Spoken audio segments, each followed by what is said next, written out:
प्यारे बच्चों, कैसे हैं आप लोग। आज हम एक नया चैप्टर शुरू कर रहे हैं। चैप्टर नंबर 3 या पार्ट 3। चैप्टर का नाम है दो चरों वाले रैखिक समीकरण युग्म, और इसको इंग्लिश में कहते हैं a pair of linear equation in two variable. अब जरा चैप्टर का नाम समझने की कोशिश कीजिए। दो चरों यानी इसमें दो चर होंगे, एक्स और वाई दोनों होंगे। रैखिक, रैखिक का मतलब होता है एक घात का, यानी x की भी एक घात होगी और y की भी एक घात होगी, और युग्म मैंने होता है जोड़ा। तो इस चैप्टर में दो चरों वाले रैखिक समीकरण युग्म को हम पढ़ेंगे। ठीक है प्यारे बच्चों, आइए सबसे पहले कुछ परिभाषाएं समझने का प्रयास करते हैं। तो सबसे पहले हम पढ़ेंगे नंबर 1 परिभाषा। दो चरों में रैखिक समीकरण। दो चरों में रैखिक समीकरण कैसा होता है, सबसे पहले हम इसे समझने का प्रयास करते हैं। देखो, एक ax plus by plus c बराबर 0, जहाँ एक्स वाई चर हैं तथा a comma b comma c अचर हैं। ठीक, एक्स वाई तो हो गए चर। देखो, एक चर ये हो गया, एक चर ये हो गया, तो कितने चर हो गए हमारे पास में? दो। टॉपिक का नाम भी कितने हैं? दो चर। अब बात आती है रैखिक। रैखिक समझिए, इस चर की भी घात एक है और इस चर की भी घात एक है। अगर ये घात एक की जगह दो हो जाए तो ये द्विघातीय कहलाता है, और अगर ये तीन हो जाए तो त्रिघातीय कहलाता है, और अगर एक घात हो तो रैखिक कहलाता है। मेरे ख्याल से बात आपकी समझ में आ गई होगी। तो इसमें दो तो चर है प्यारे बच्चों, और ए बी सी। ए क्या है? एक्स का गुणांक, बी क्या है? वाई का गुणांक, और सी क्या है? अचर पद। तो ये तीनों क्या है? अचर पद हैं। और इसमें जो है ए बी और सी, इसके मान आर में से ले जाएंगे। आर का मतलब मैंने आपको बताया था रियल नंबर। रियल नंबर का सेट कहां से कहां तक होता है? माइनस इनफाइनाइट से प्लस इनफाइनाइट के बीच का कोई भी नंबर हम इसमें रख सकते हैं, लेकिन ए का मान कभी भी जीरो नहीं लेने के और बी का मान भी कभी जीरो नहीं लेने के। अगर हमने ए का मान जीरो ले लिया तो ये वाला चर खत्म हो जाएगा, तब ये दो चर की जगह एक चर में आ जाएगी। और अगर हमने ये वाला मान जीरो ले लिया तो ये वाला जीरो चर खत्म हो जाएगा, तब भी ये एक चर की रहेगी। ठीक, लेकिन सी का मान जीरो हो सकता है, तो ए बी सी आर होगा। आर की वैल्यू कहां से कहां तक होती है? माइनस इनफाइनाइट से प्लस इनफाइनाइट होती है। और ए का मान भी हमें जीरो नहीं लेना है और बी का मान भी हमें जीरो नहीं लेना है। के रूप का समीकरण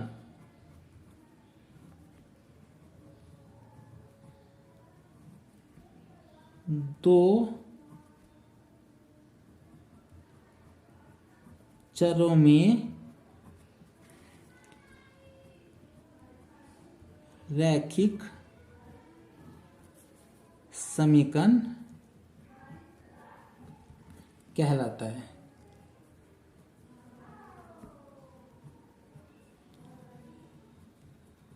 ठीक, ये इसकी परिभाषा है।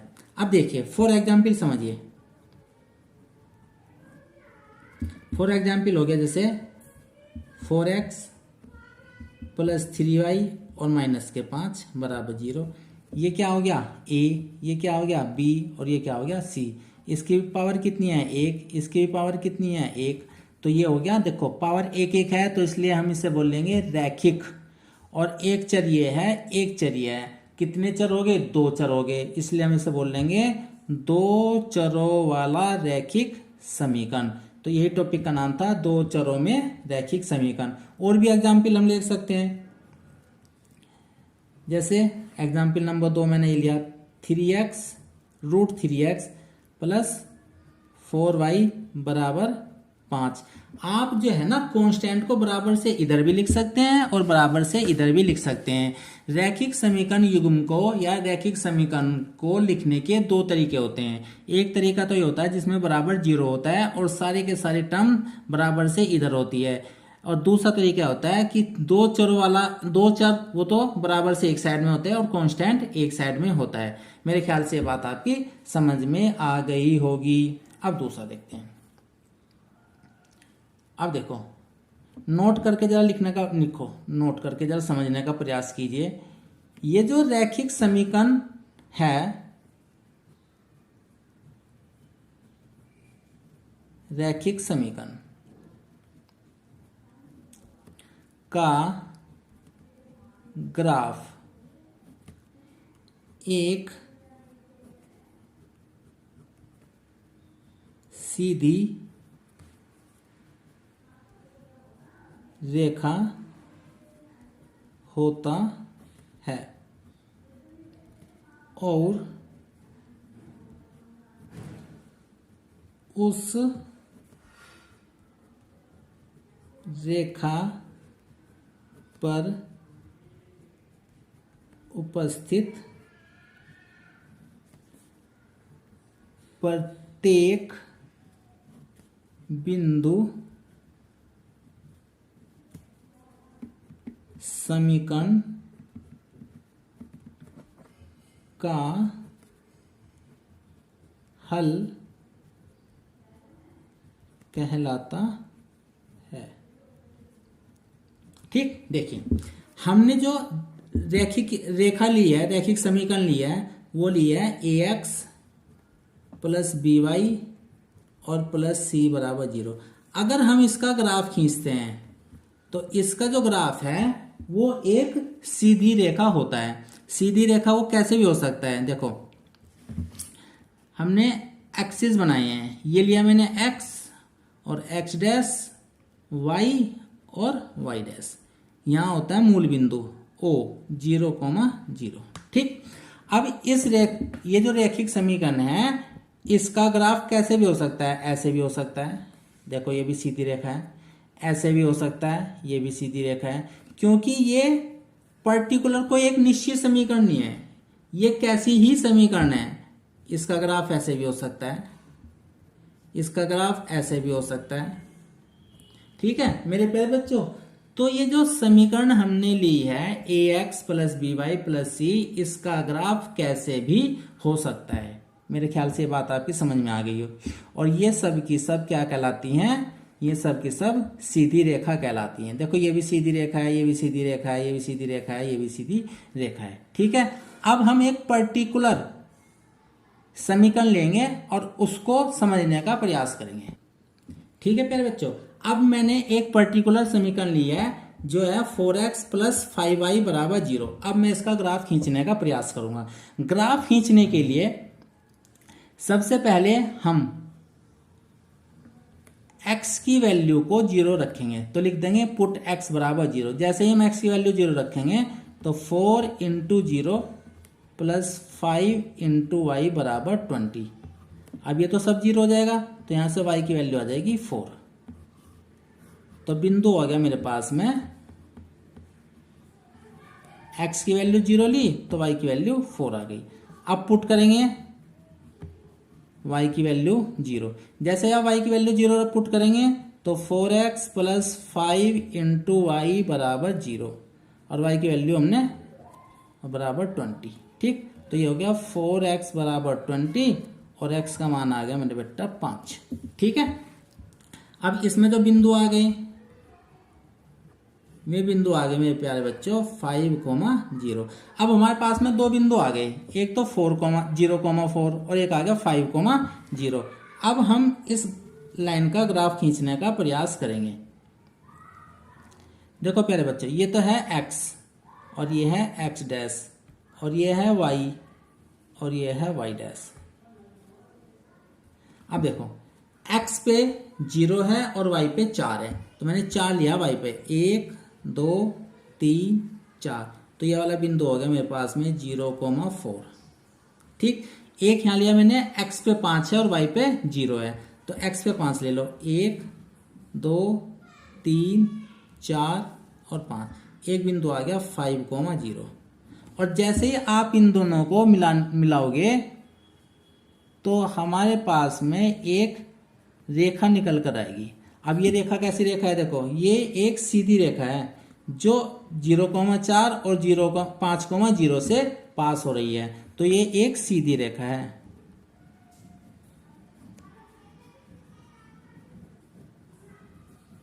ठीक है, अब ये जो सीधी रेखा है इससे ये पता चला कि जो पहले मैंने लिखी थी कि ax plus by plus c बराबर 0 की जो रैखिक समीकरण है उसका ग्राफ एक सीधी रेखा आता है। तो वो जो डेफिनेशन है उस डेफिनेशन को ये एग्जाम्पल पुष्टि करता है।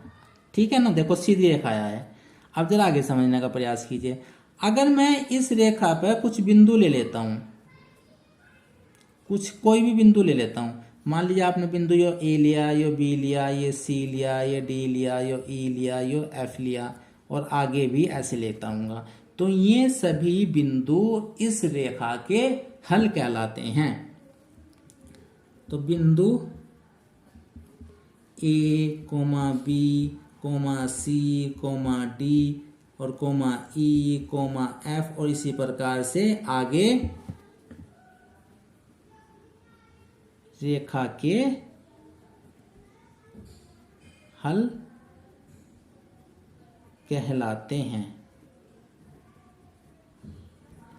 ठीक है, अब देखो काउंट करो, 1 2 3 4 5 6 और ये 3 बिंदी लगी हैं। 3 बिंदु अनंत को प्रदर्शित करती हैं, इसलिए ये कहाँ तक जा रहे हैं, अनंत तक जा रहा है। तो नोट करके लिखेंगे प्यारे बच्चों, एक रेखा के अनंत हल होते हैं। यानी इसका मतलब यह है कि एक रेखा पर जितने भी बिंदु स्थित हैं वे सभी के सभी उस रेखा के हल कहलाते हैं। और एक रेखा पर अनंत बिंदु होते हैं, इसलिए उस रेखा के अनंत हल होंगे। मेरे ख्याल से बात आपकी समझ में आ गई होगी। मान लो अगर आपने माना कि जो ए है वो अल्फा कोमा बीटा है, यानी जो ए है उसके निर्देशांक अल्फा बीटा है। इसका मतलब क्या होगा कि अल्फा बीटा इस ए के निर्देशांक है। यानी जो बिंदु लिया, ये बिंदु हमेशा एक्स और वाई की फॉर्म में होगा, तो इसके निर्देशांक ले लिया मैंने अल्फा बीटा। अगर किसी भी समीकरण के हल होते हैं तो उसका क्या मतलब होता है। अब मैंने ए लिया और अल्फा बीटा लिया और ये समीकरण का हल है। अगर कोई भी बिंदु किसी भी समीकरण का हल होता है तो इसका मतलब होता है कि x की जगह तो ये रख दो और y की जगह ये रख दो। यानी उस समीकरण में x की जगह तो अल्फा रख दीजिए और y की जगह बीटा रख दीजिए, और x की जगह अल्फा और y की जगह बीटा रख करके उस समीकरण को हल कीजिए तो हमारे पास में राइट हैंड साइड प्राप्त हो जाएगी। देखो समीकरण क्या आती है हमारे पास में, 4x प्लस 5y बराबर 20, और इसका हल जो लिया मैंने वो लिया अल्फा कोमा बीटा। इसका मतलब हो गया कि x की जगह तो रख दीजिए आप अल्फा और ये हो गया 5, और y की जगह रख दीजिए आप बीटा, और इसको हल कीजिए। हल करके इसका आंसर 20 ही आ जाएगा। मेरे ख्याल से बात आपकी समझ में आ गई होगी। तो किसी भी समीकरण का हल क्या होता है, किसी भी समीकरण का हल वो मान होता है जो समीकरण में x और y की जगह रखने पर और उसे कैलकुलेट करने पर हमारे पास में राइट हैंड साइड प्राप्त हो जाती है। तो आइए इस पॉइंट को भी हम लिख लेते हैं। आइए प्यारे बच्चों, इस पॉइंट को भी हम लिख लेते हैं।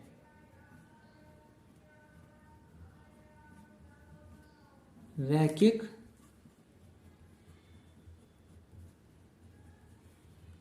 समीकरण का हल।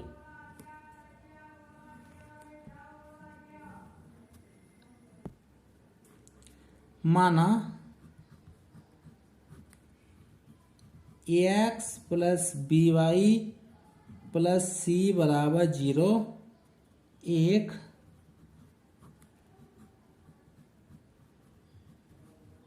रैखिक समीकरण है। हमने मान लिया कि यह एक रैखिक समीकरण है और अल्फा कोमा बीटा इस समीकरण का हल है। तब तो जैसे मैंने आपको पहले बताया है, अगर कोई बिंदु किसी रेखा का हल होता है, अगर कोई बिंदु किसी समीकरण का हल होता है तो उस समीकरण में अल्फा, एक्स की जगह अल्फा रख दो और वाई की जगह बीटा रख दो। तो ए अल्फा प्लस बी बीटा और प्लस सी बराबर 0, ये आपका आंसर होगा। ठीक है, अब हम आगे बढ़ते हैं। अगला टॉपिक है हमारा दो चरों वाले युगपत रैखिक समीकरण।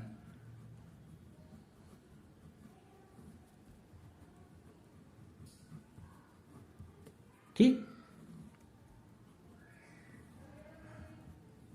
देखो ये टॉपिक दो चर, ये भी मैंने आपको डिस्कस कर लिया है, रैखिक भी डिस्कस कर लिया है, समीकरण भी डिस्कस कर लिया है। बस आ गया हमारे पास में युगपत। युगपत का मतलब होता है दो समीकरण, यानी हमारे पास में ऐसी दो समीकरण आनी चाहिए जिसमें दो चर हो और में रैखिक समीकरण हो। ठीक है, तो आइए हम इसको लिख लेते हैं। दो चर वाले रैखिक, दो चर वाले दो रैखिक समीकरणों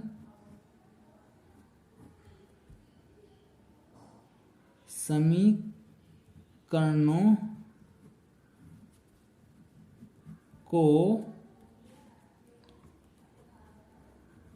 एक साथ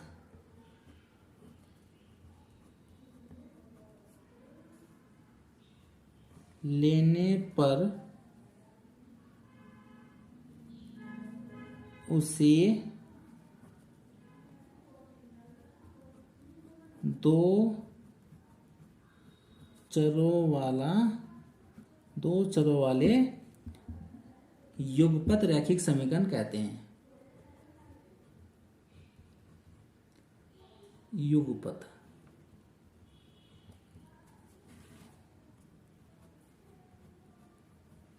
रैखिक समीकरण कहते हैं। फॉर एग्जाम्पल नंबर 1, देखो पहले तो लूंगा मैं जनरल केस। जैसे मैंने लिया है a1x plus b1y plus c1 बराबर 0। ये तो समीकरण मैंने एक ली है, और एक ले लिए a2x प्लस b2y और प्लस c2 बराबर 0। एक समीकरण ये ले लिए। देखो हमारे पास में दो समीकरण हैं, इसलिए ये हो गया युग्म। युग्म का मतलब हो गया जोड़ा। ठीक, और एक एक घात की हैं, इसलिए ये दोनों ही रेखाएं रैखिक समीकरण हो गई। ठीक, इसमें भी x है, इसमें भी x है, इसमें भी x है और इसमें भी y है। तो दोनों में x और y दोनों में है, इसलिए दोनों ही समीकरण दो चर की हैं, रैखिक हैं, और क्योंकि दो समीकरण है इसलिए इसको युगपत समीकरण बोला जाता है।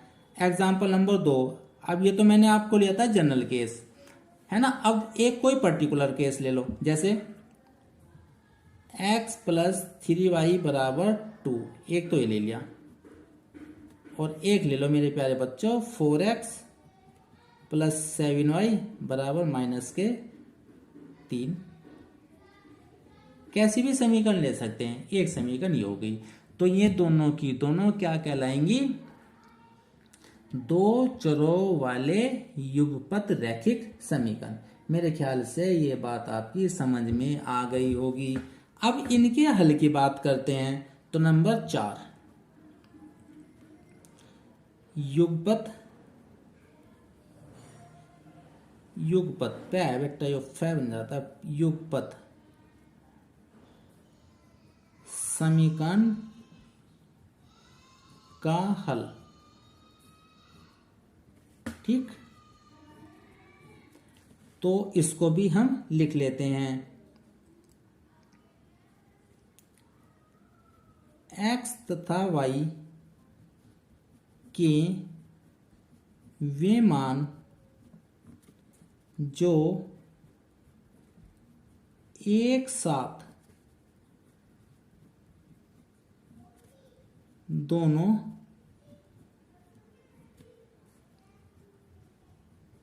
समीकरणों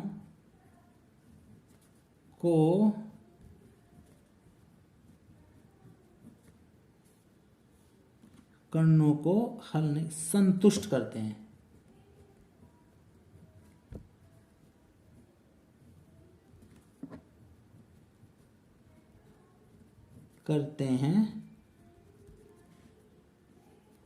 समीकरण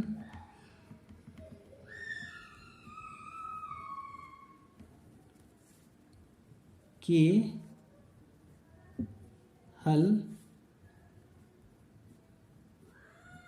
कहलाते हैं। अब फॉर एग्जाम्पल, इसको भी आप एग्जाम्पल की दृष्टि से समझिए। मान लो हमारे पास में a1x plus b1y plus c1 बराबर 0, ये समीकरण नंबर 1 है।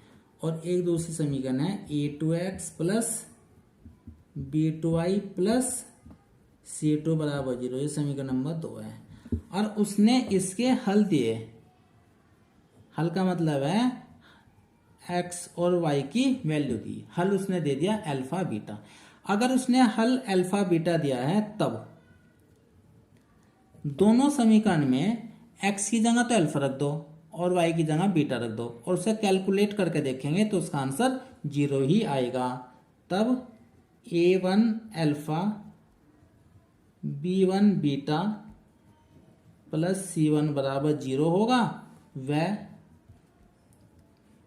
a2 alpha plus b2 beta plus c2 बराबर 0 होगा।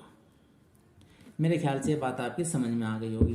पहले वाली जो समीकरण थी वो एक समीकरण थी, उस पर बहुत सारे बिंदु थे जो उस समीकरण में रख करके हमारे पास राइट हैंड साइड प्राप्त हो जाती थी। लेकिन यहां हमारे पास में दो समीकरण हैं, तो x और y का केवल एक ही मान होगा जो इन समीकरणों में रख करके राइट हैंड साइड हमें प्राप्त होगी। तो ऐसे केस को हम अद्वितीय हल कहते हैं। क्या कहते हैं? अद्वितीय हल। आगे हम इसको डिटेल में और पढ़ेंगे। मेरे ख्याल से बात आपकी समझ में आ गई होगी। ठीक है, अब थोड़ा सा हम आगे बढ़ लेते हैं। देखो, लिखते हैं समीकरणों के हल। ठीक,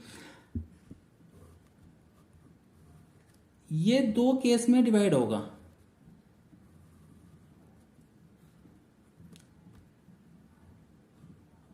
समीकरणों के जो हल हैं में दो केस में डिवाइड होंगे। पहला, एक तो संगत हल और दूसरा होगा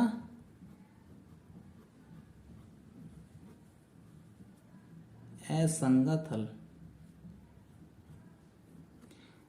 समीकरणों के जो हल हैं वो दो केस में डिवाइड होंगे, एक होगा संगत हल, दूसरा होगा असंगत हल। ठीक, संगत हल का मतलब है कि हल है, और असंगत हल का मतलब है हल नहीं है। अगर कहीं पर लिखा आता है कि बताइए कि ये समीकरण युग्म के संगत हल हैं या नहीं है, तो इसका मतलब यह है कि उसके हल विद्यमान होंगे, और असंगत हल का मतलब है हल विद्यमान नहीं होंगे। अब संगत हल के भी दो केस बनेंगे। नंबर एक, अद्वितीय हल। अद्वितीय हल को कभी कभी दूसरे नाम से भी हम जान सकते हैं, अंग्रेजी में भी कह सकते हैं इसको यूनिक हल, यूनिक सॉल्यूशन,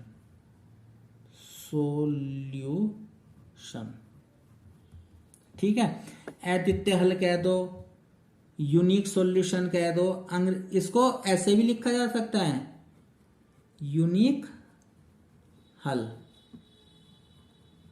इसको इस नाम से भी जाना जाता है। इंग्लिश में तो लिखा आएगा नहीं, लेकिन इंग्लिश का जो हिंदी का वर्जन है यूनिक हल ऐसे लिखा आ सकता है। और इसका एक नाम और हो सकता है एक हल है, ऐसे भी कह सकते हैं। तो इसे कई सारे नामों से जाना जाता है। ठीक है, अद्वितीय हल, यूनिक सॉल्यूशन, एक हल है। ठीक, और दूसरा आता है मेरे प्यारे बच्चों अनंत हल।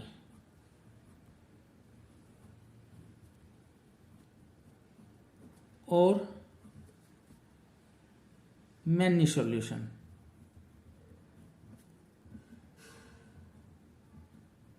मैंने इंग्लिश में लिख दिया मैनी सॉल्यूशन। और बहुत हल। ठीक है, और भी ऐसे नाम हो सकते हैं जो इंडिकेट करें कि ये बहुत सारी चीजों को रिप्रेजेंट करता है। अनंत हल हो गए, मैनी सॉल्यूशन, बहुत हल हो गए। और ठीक है प्यारे बच्चों, ये बात आपकी समझ में आ गई होगी। अब चलते हैं, हम ये सीखने का प्रयास करते हैं कि समीकरण के कब हल होंगे और कब हल नहीं होंगे। ठीक, तो मान लीजिए हमारे पास में दो समीकरण है, a1x plus b1y plus c1 बराबर 0, और दूसरी समीकरण है a2x plus b2y plus c2 बराबर 0। एक समीकरण ये है और एक समीकरण ये है। सबसे पहले आपको करना क्या है कि आपको फाइंड करना है, आपको वैल्यू निकालनी है a1 upon a2, b1 upon b2 और c1 अपॉन c2। आपको a1 अपॉन a2 की वैल्यू निकालनी है, b1 अपॉन b2 की वैल्यू निकालनी है और c1 अपॉन c2 की वैल्यू निकालनी है। ठीक है प्यारे बच्चों। अब नंबर एक में अद्वितीय हल कब होगा?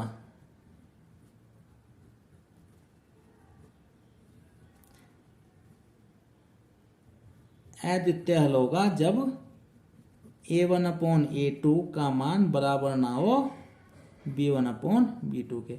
बस आपको केवल ये दो ही वैल्यू देखनी है और ये चेक करना है, अगर इन दोनों का मान बराबर नहीं है तो हमें लिख देना है अद्वितीय हल होगा। तो इस केस में समीकरण क्या होंगी? देखो, एक समीकरण तो ये होगी प्यारे बच्चों, इसको मैंने एक ले लिया है, और एक समीकरण ये होगी मेरे प्यारे बच्चों, ये समीकरण को मैंने दो ले लिया। देखो, दोनों समीकरण केवल एक ही बिंदु पर काट रही है, इसलिए इसको बोलते हैं अद्वितीय हल।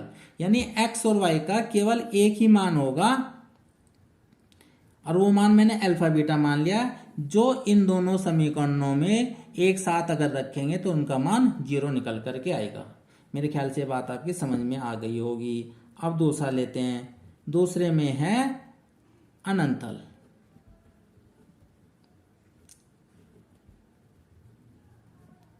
अब अनंत हल के लिए क्या कंडीशन होती है? उसके लिए कंडीशन होती है a1/a2 बराबर b1/b2 और बराबर c1/c2। अगर इन तीनों के मान बराबर आ जाते हैं तो हम कहेंगे कि ये जो दो समीकरण हैं इनके अनंत अनेक हल हैं। कैसे हल हैं? और लिख सकते हैं आप अनेक हल हैं। मैंने आपको बताया था ना कि ऐसे बहुत सारे शब्द जो बहुत सारी संख्याओं को प्रदर्शित करते हैं, वे सब के सब अनंत हल में लिखे जाएंगे। ठीक, तो अनंत हल हो गया, अनेक हल हो गया, बहुत हल हो गया। तो इसमें क्या होगा? इस समीकरण का ग्राफ ऐसे खींचेंगे, ये तो होगी समीकरण नंबर 1 और इसी के ऊपर दूसरी समीकरण होगी, ये होगी 2। तो ऐसी जो a1/a2 b1/b2 c1/c2 अगर आ जाए तो ऐसे केस में एक रेखा दूसरे के ऊपर होगी, यानी दोनों रेखा एक ही रेखा को प्रदर्शित करेंगे। ऐसे केस में ये भी लिख सकते हैं रेखाएं समपाती हैं। समपाती का मतलब है कि दोनों रेखाएं का एक ही पथ है। देखो, जिस रास्ते से पहले वाली रेखा जा रही है उसी रास्ते से दूसरे वाली रेखा भी जा रही है। अब अगर हम इसके ऊपर बिंदु माने, देखो कितने बिंदु ले सकते हैं हम इसके ऊपर? अनंत बिंदु ले सकते हैं। तो ये सब के सब जो बिंदु हैं वे दोनों रेखाओं के हल होंगे। मेरे ख्याल से बात आपकी समझ में आ गई होगी। अब हम तीसरा केस लेते हैं। तीसरा केस बनेगा प्यारे बच्चों,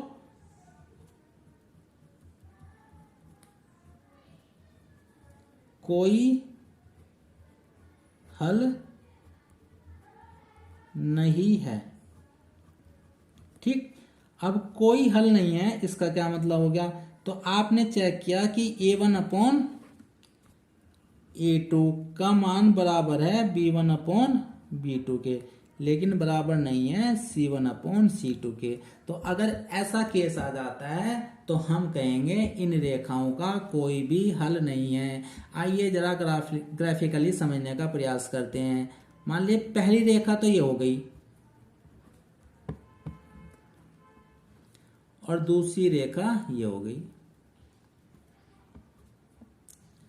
अब आप जरा देखो, ग्राफ से समझने का प्रयास करो। x के जो मान यहां होंगे वे वहां यहां नहीं होंगे, और जो मान यहां होंगे वे यहां भी नहीं होंगे। यानी x और y के ऐसे कोई भी मान नहीं होंगे। ध्यान दो, x और y के ऐसे कोई भी मान नहीं होंगे जो इन दोनों समीकरण में एक साथ रख करके राइट हैंड साइड आ जाए। तो ऐसे केस में हम क्या कहेंगे? कोई हल नहीं है। तो कभी कभी इसको दूसरे नाम से भी जाना जाता है। देखो, एक समीकरण यहां हो गई, एक समीकरण यहां हो गई, इन दोनों के कोई भी हल नहीं है, अर्थात रेखाएं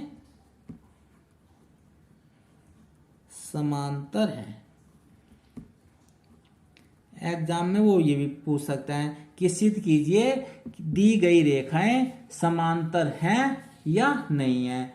ठीक है, तो इस तरीके से हमने समीकरणों से संबंधित कुछ परिभाषाएं पढ़ी, कुछ शब्दों को समझा और उनके हल के बारे में जो कंडीशन दी गई है वे हमने लिखी और उनको ग्राफिकली समझने का प्रयास किया। ठीक है, कल की वीडियो में मैं कुछ क्वेश्चंस आपको इन कंडीशंस पे करके दिखाऊंगा। ठीक है प्यारे बच्चों, थैंक यू फॉर वॉचिंग।